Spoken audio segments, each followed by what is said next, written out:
As you understand, the most important component of the reverse osmosis process is the membrane. Today, the most widely used type of RO membrane is a polyamide thin film composite.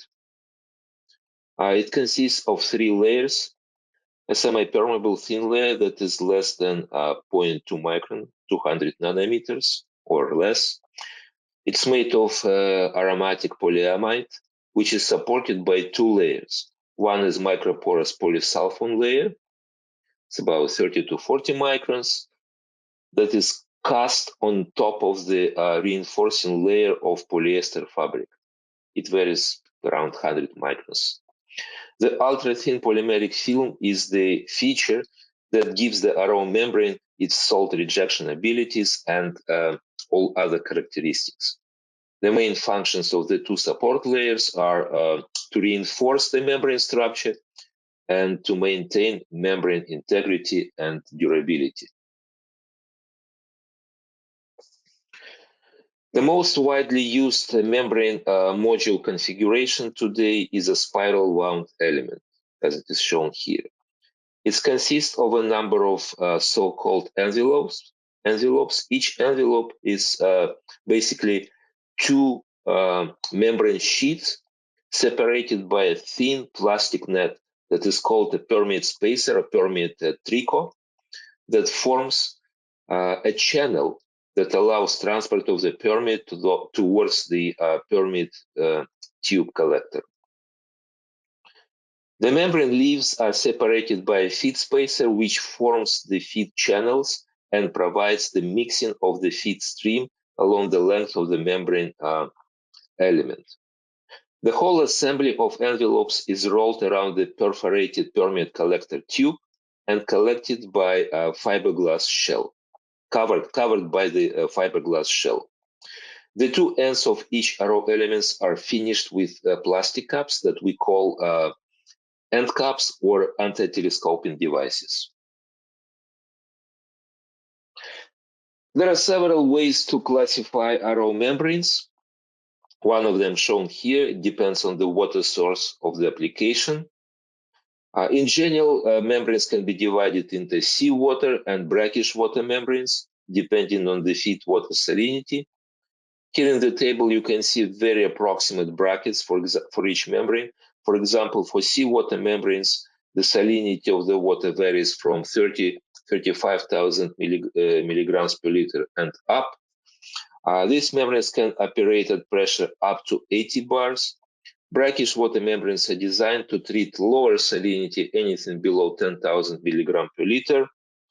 And within this classification, there are subsets of membranes that are rated for different performance. For example, within seawater domain, we can differentiate high rejection and low energy membranes. Same we can do in the brackish water membranes. As the name suggests, low energy membranes are designed to reduce the energy required to generate permeate, while high rejection membranes offer better permeate quality at the expense of the energy savings. Other types of membranes available on the market today are low fouling membranes and low differential pressure membranes. Low fouling membranes reduce the potential for fouling, and for example, by changing the surface properties of the membrane layer or the polyamide layer. Low differential pressure membranes can be considered as a subset of low fouling membranes.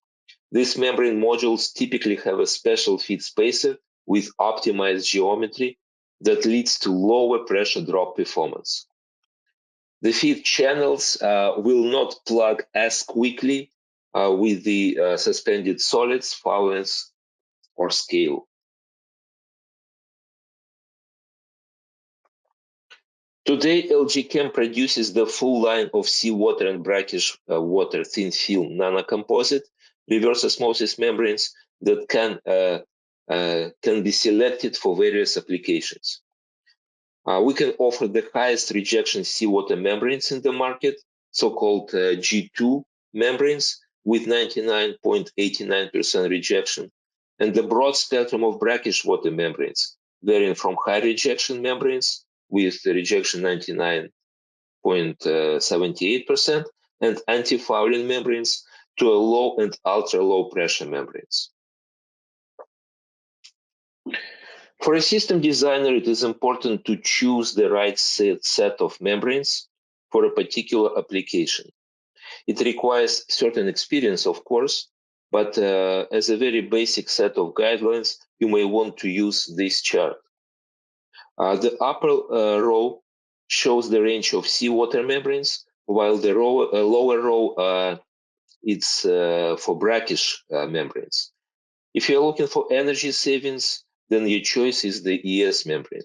If you do not have very tight requirements for the product quality, or your application temperature is relatively low, let's say because below 25 degrees C, then again your choice is ES membrane. If you need a high quality product with low TDS, or your feed salinity is high, let's say it's somewhere in the Middle East, then your choice is high rejection membranes. For seawater, it can vary from relatively energy efficiency friendly R to very tight SR membrane. For even better quality or some energy savings, you may want to consider premium G2 membranes. For brackish water applications, the choice is even wider. In addition to high rejection R and RG2 membranes, we offer ultra-durable Dura membrane and anti-fouling AFR membranes for challenging waters.